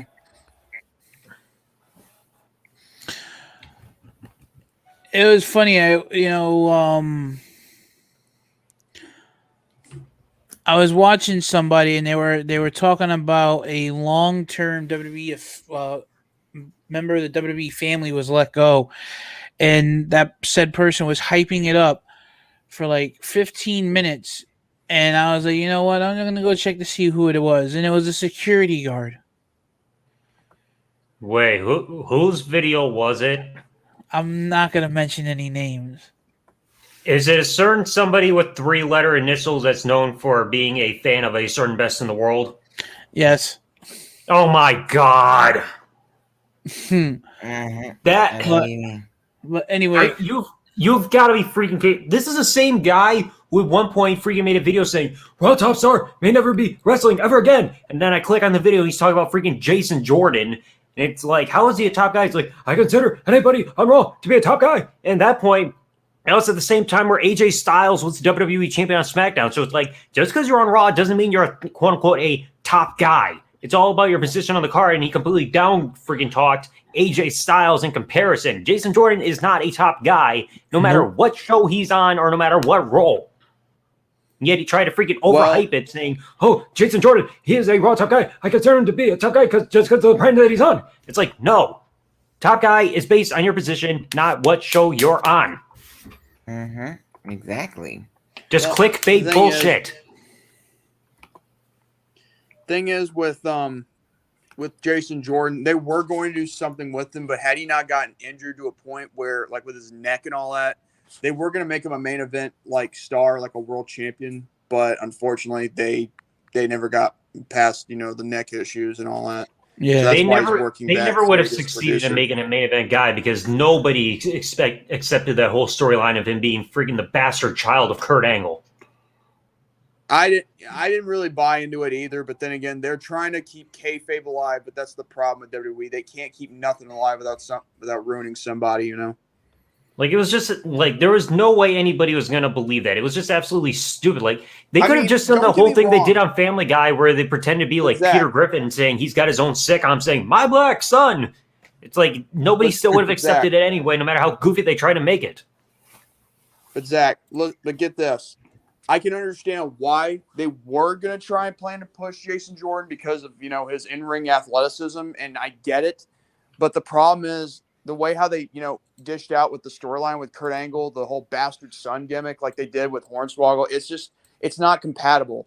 I mean, the whole thing with Hornswoggle was a comic relief. This one, they were trying to, do it, with this, angle for, well, no pun intended, with Kurt and Jason to try and, again, to do something with, the whole athletic thing where an Olympic wrestler, having to push himself all the way to the moon like, Kurt did. But the problem is with Jason Jordan, it was because of injury complications and all that. That's the reason why, that's why it got stopped.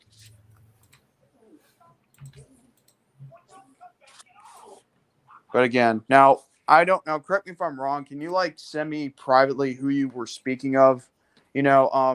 Joe, because I really don't understand who the person that even I'm not gonna lie, who you were talking about. You know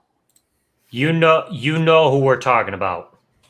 I have listen. It's been a while. My brain's boggled, and I need CM Punk's number one fan. Oh, that guy! Oh my god! Yeah. CM Punk, clickbait, masturbate. Oh, I know who Yeah. you mean. I know who exactly you mean. You can't spell CM Punk. You can't spell CM Punk without cum. Every time I come, I think of CM Punk. Then I have to make a clickbait video and bullshit everybody, and then try to make $2. Oh, Holy shit! that's I gotta from come over CM Punk. Massachusetts. I have a freaking statue of him in my closet, just like Helga has one of Hey Arnold over in her closet. I know who the reference is. That bald fuck from Massachusetts. I jizz all over my statue of CM Punk in my poster. That's why my room always smells like cum. I know who you mean. He sounds. The way how you sound like it sounds like that fake Vince McMahon on Monday Night Raw in '93 going, Monday Night Raw. What it over?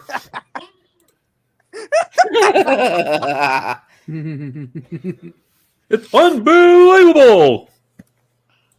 Stop! And that's a Gorilla Monsoon. Now I just sound like some kind of cheap announcer trying to freaking be the announcer for Price is Right when I do that. Oh man, The Price is Wrong. I should buy a Roman Reigns head of the table Santa hat. Wait, they have that? God. Yeah. Well, let me guess. You're gonna buy his side plates too, like another fanboy of a roid raging retard. I don't have a belt for that yet. Don't give Joe ideas. Dude, let me check what they got in WWE's shop. I got to see what goofy shit they got going on now. They have a whole bunch of sales going on right now.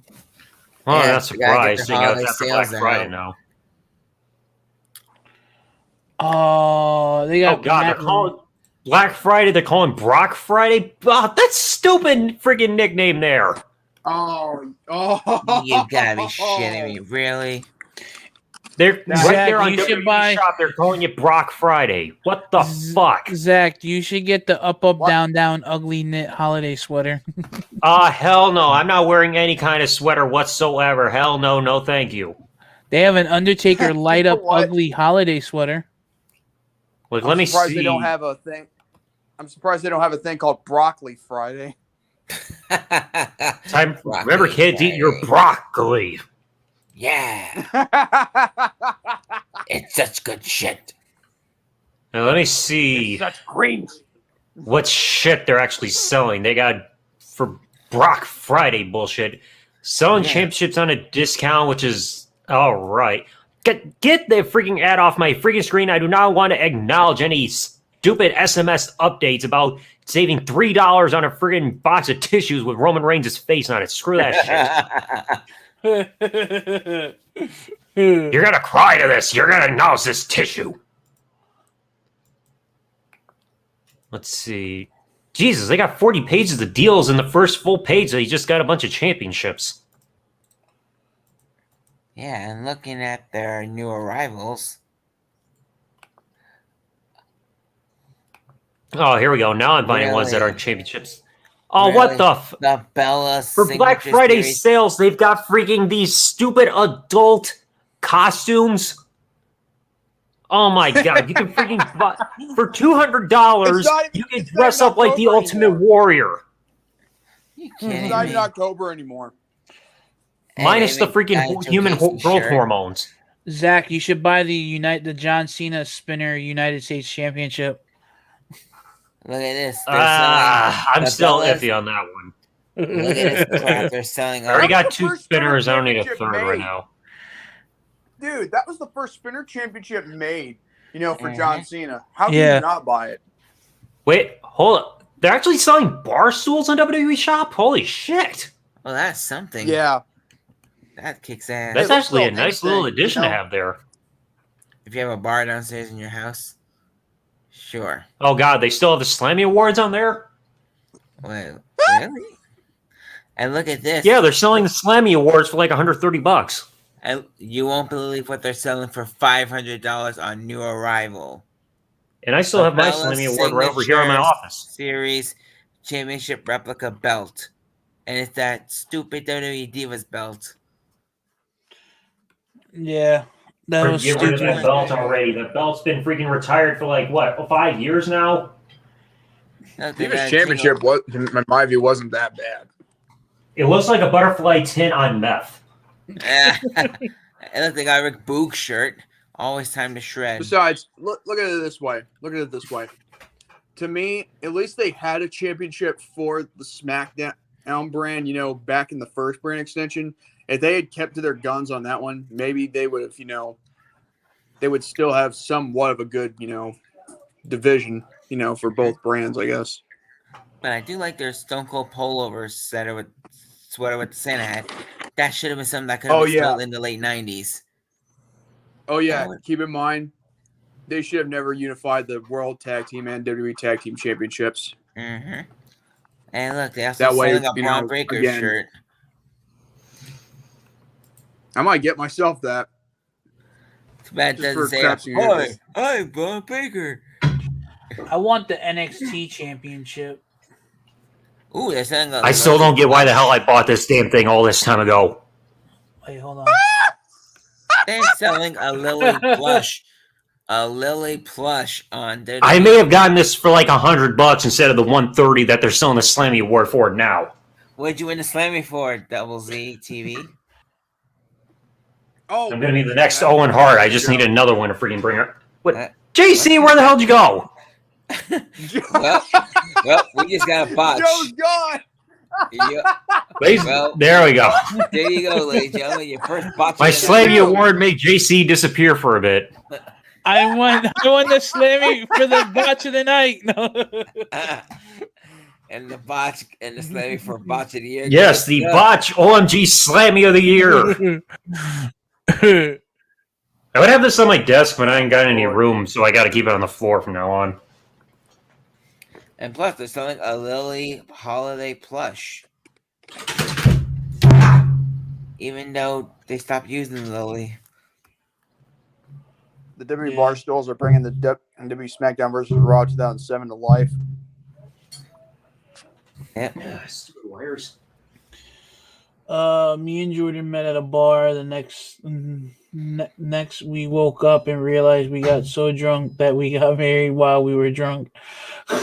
Wait, look at this crap they're selling on WWE Shop. They're selling a Drew McIntyre light-up inflatable sword. Wow. What? Yeah, They're better off selling a freaking dildo. Yeah, it looks like something you would win at like a carnival or some shit. Just sell a Drew McIntyre dildo saying, hey, if you're a Drew McIntyre fan at this point, take this dildo and go fuck yourself. Or call it the Claymore.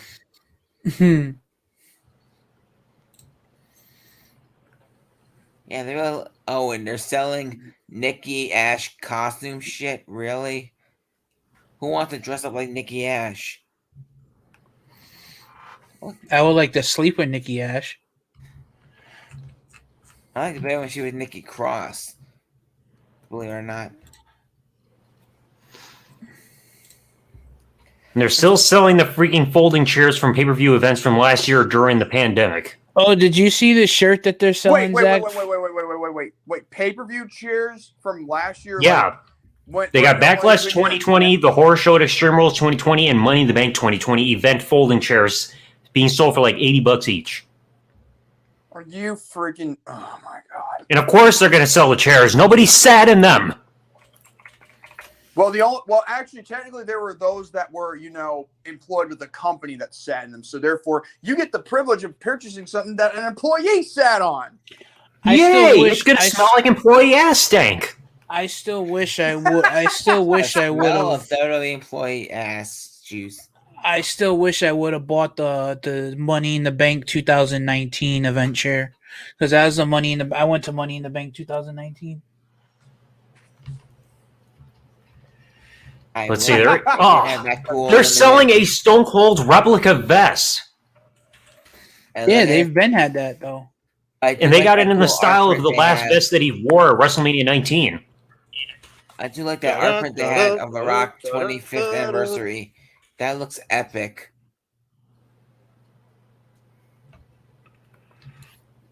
These side plates on. Oh, why are they still selling those stupid gauntlets that Roman would wear? I don't know. Maybe they're trying to compensate for something. Yep. Hmm. Oh, cool. They got a Rock Art Series Pop Vinyl. And look, they got a Braves, Atlanta Braves MLB 2021 World Series Championship. Now this is stupid. This is so stupid. Stone Cold Steve Austin limited edition 25th anniversary photo collection for $60. I'm sure the photos you can find in there you could download for free off WWE's website. So why pay $60 for a photo collection? Google for that shit. Like, golly, that's a bigger waste of money than investing in ice on the freaking internet. They do got some WWE stuff for your dog. I'm surprised JC did not get that reference right there. What reference? About trying to freaking sell or invest in ice over the internet? Selling ice over the internet? Think, bro, think. I'm lost. Remember it was an episode of Friends?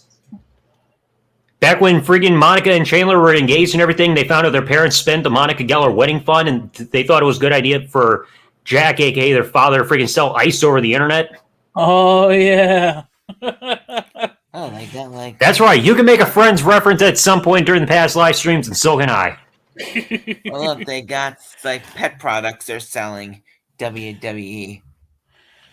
They have one of the money. They have the one Money in the Bank chair that from the show I went to, and they want $350. But I'm wondering if that's from the actual event, though. Probably not. Let's see what they got in the home on office section.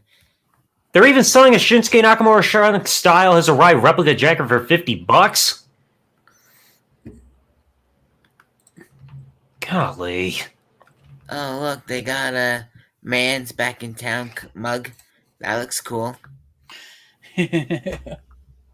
Oh, God, and they actually got a watch and saw the WWE Championship. And now they've got a freaking limited edition collector photo set of Triple H too. Why are they selling a book of pictures expecting people to pay $50 to $60 for it? Just download them for free off of their website. You can find these photos there. You don't need to freaking pay money to have them printed out to put on your wall. Plus they're selling... They're not pay-per-view posters, so what's the point? Exactly. Plus, they're selling for $10 The Fiend Let Me In Holiday Stocking. Oh, gee.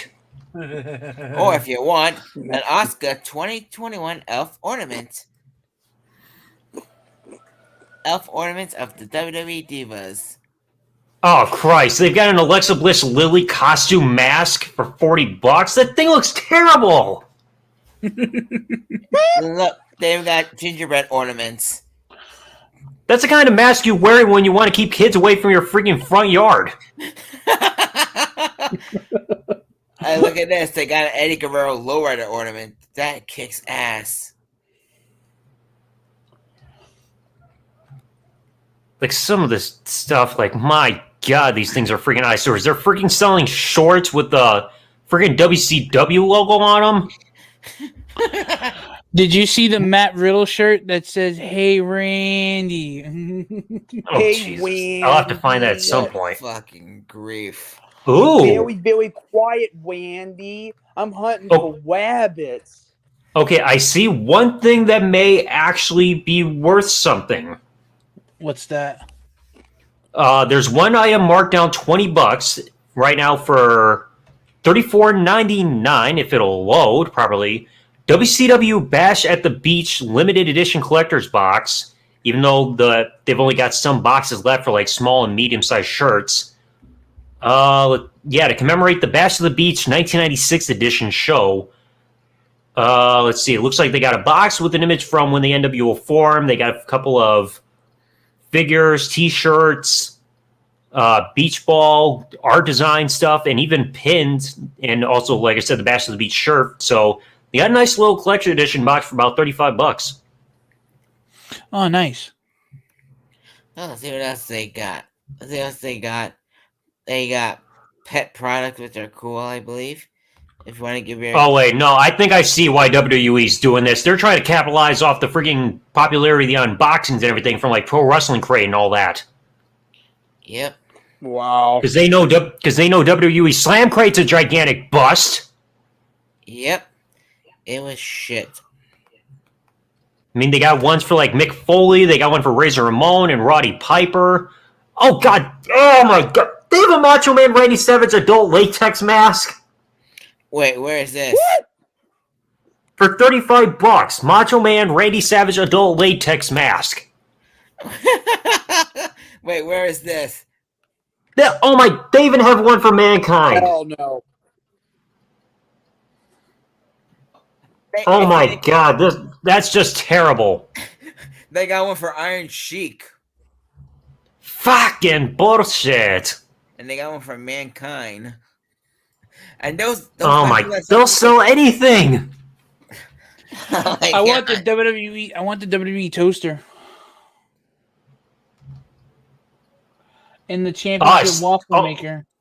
Yeah, I just found the waffle maker. What the hell? Why would you want a freaking toaster? That's cool. being No, it's a sarcastic. classic WWE logo. That's a classic. And they have a WWE logo. slow cooker? Wait, what? Let me look that up. Yeah, they got a WWE Championship slow cooker for $30. Oh, I think my brother would like that. Oh, God, and I've just found the Iron Sheik one. They got a retro toaster, which I'm surprised anybody buys anymore.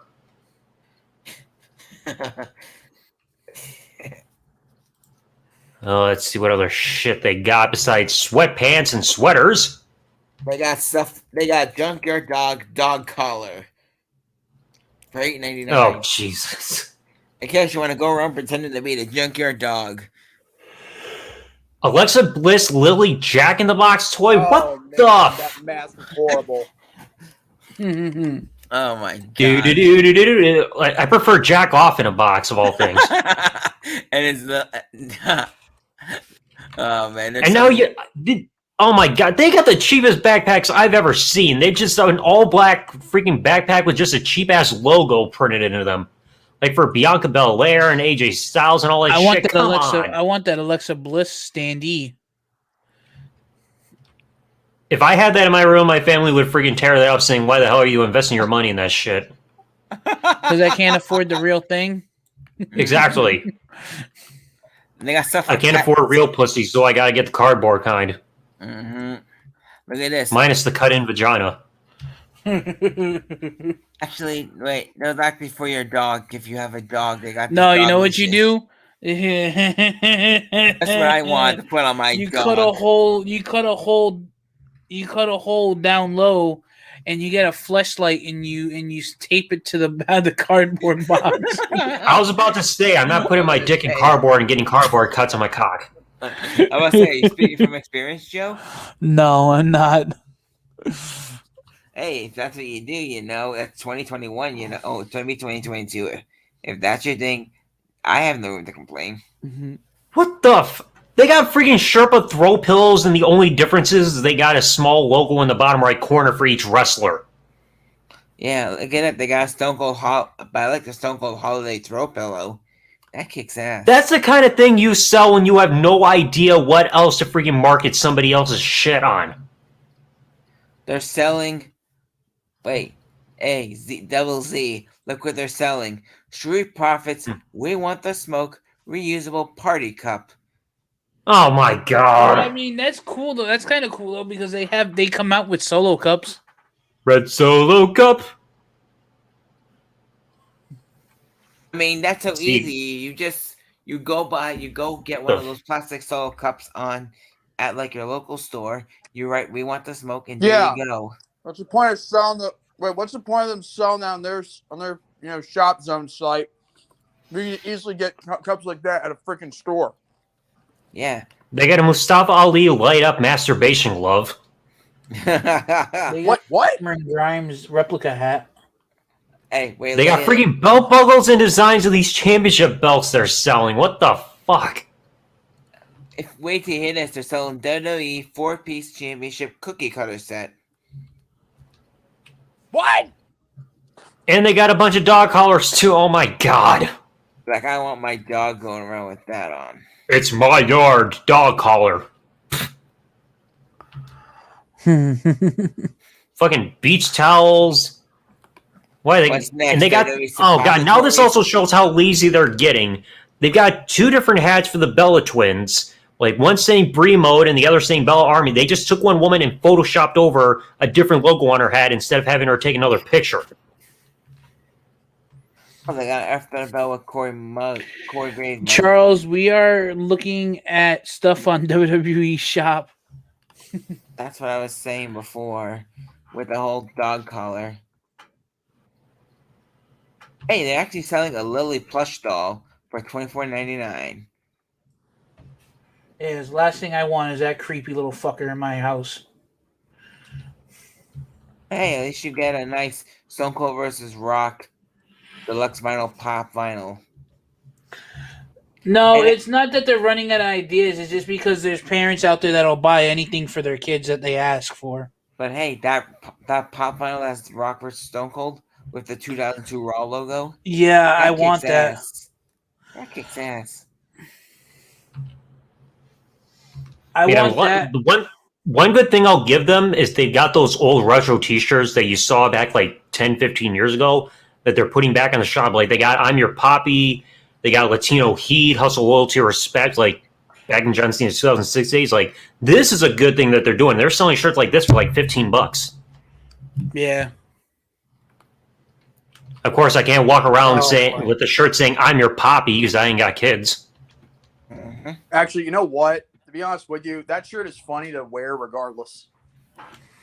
Yeah, but still, it wouldn't make sense for me to wear of all things, because then I'm going to have people thinking, oh, I've got kids, take me to the Maury show. Zach, listen, it doesn't matter if you do or don't have kids. I mean, that shirt, it's a very good shirt. Girls can call you Poppy. That was... Nobody's calling me Poppy. I mean, that shirt was actually pretty good to wear. I mean, especially when Eddie was doing that angle with Mysterio and his son and all that.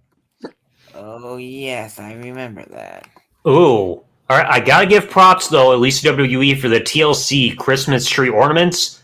Those ones actually look pretty good in style of a table, a ladder, and a chair there. What? Look at this. They've got Riddle, the professional flip-flops. Boo. And they're selling Ultimate Warrior lace-up low chalk line sneakers. What the... WWE Air Enormous Deluxe Universal Championship inflatable toy? What? Really? Huh? They have a picture on here for $15 of some kid holding up a Universal Championship that's pretty much just like an inflatable toy. Like a WWE toy dildo. Oh, I like those. I like the bobbleheads. That's the kind of thing you freaking bring to you when you go freaking swimming and you freaking hold on to because you're kicking your legs for life. Otherwise, you're gonna fucking fall into the water and drown because you can't swim for shit. Well, to be fair, if you learn how to properly, keep your arms moving while your legs are moving, they would probably swim better. Look, they got these. Well, they never taught me that. That's why I drowned. They got these Bill Main cartoon tees But that's of wrestlers. wait. Let me ask you something, Zach. You never took when you're trying to. They never taught you that when you were doing swimming lessons. I rarely ever swam. Anytime I got in the water, I sink. I still refuse to swim to this day because I can't swim for shit.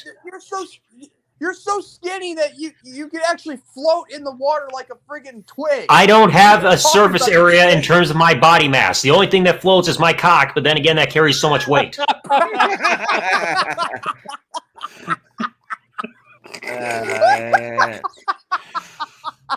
Well, that's the only part of my body that's got any surface area on it. Fair enough. Fair enough. Hey, you remember that ugly Charlie doll they had on Raw? Well, guess what? They're selling it for $30. Oh my god! And they even got an Ultimate Warrior Bark Box plush pet toy for like $12. Here, Sparky, come bite on friggin' this cushiony friggin' Ultimate Warrior head. They're still selling Ronda Rousey stuff, I believe. Okay, now this, I do like this idea, even though they're marking it way down. They've got they take the main plate designs of championships and use them as throw pillows for like $12. So like they got the spinner belt, 24/7 championship, the undisputed title belt, everything. That's actually pretty clever. Yeah. Yeah, I saw those, Charles. Hey, Joe, you remember when Alexa had to do that Charlie doll? Yeah. Well, now they're selling it on WWE Shop for $30. What the? Okay. Somebody's got to do a redesign of a shirt. Liv Morgan's "Watch Me Live" mineral wash T-shirt. It looks like it's running stuff mascara for saying "Watch Me Live," but every time I'm looking at that, I'm thinking of freaking Val Venus's Lockhawk Ready to Unload Jizz shirt. Oh my god. That's what the freaking ink or the freaking font looks like. It looks like somebody just freaking took jizz from the end of their dick and wrote saying "Watch Me Live" on there. Oh my god! Oh my lord! Hey Zach, would you like a Shotzi replica helmet for $28? I ain't freaking investing my money on that. Screw that. Yeah, if you Hey, want. they got a Lily. They got an Alexa Bliss Lily plush doll for $24.99. That's what I said before. Oh, and now, I just found the very definition of a cheap design. They got one saying Sami Zayn, I am Sami Zayn, with just a freaking sick figure with a hat and a beard on it, all drawn together, looking like shit. And not surprisingly, it's being marked down for $10. And of course, that's about $10 too much. And that. All right, guys, we're approaching the 2-hour mark, so we're going to get ready to close it out here in just a few moments. I would like to thank everybody who came and participated in the chat and interacted with us on the panel, asked us questions. I appreciate every single one of you stopping by and listening in on our predictions and our favorite NXT WarGames and WarGames matches and pay-per-views. With that being said, I would like to say, if you like what you see and you like the content that we're providing you guys tonight, the links to the socials are in the description box below. Go ahead and join my Discord server where you can stay in contact with me outside of the stream. It is bright, shiny, and new, and you guys could stay up to date on everything that is happening with the channel. On top of that, go ahead and follow and like and subscribe to J-Man's Legit and Double Z TV. With that being said, guys, I would like to thank you for being too sweet, all elite, and plant the seed today for a better tomorrow, and I am going to throw it over to J-Man to close out the video. If you like this, give it a thumbs up. If you missed your chance to live chat, feel free to comment down below of the replay of this stream. And also be sure to subscribe to EliteJC TV and hit the notification bell whenever he does a video or a live stream like this one at all times. Same goes for Nick and Vontae 1992 and Double Z TV and yours truly, J-Man's Legit. With that all being said, God bless you all. Have a great night and stay healthy for your better day tomorrow. And remember to say too sweet. Yeah. Yeah.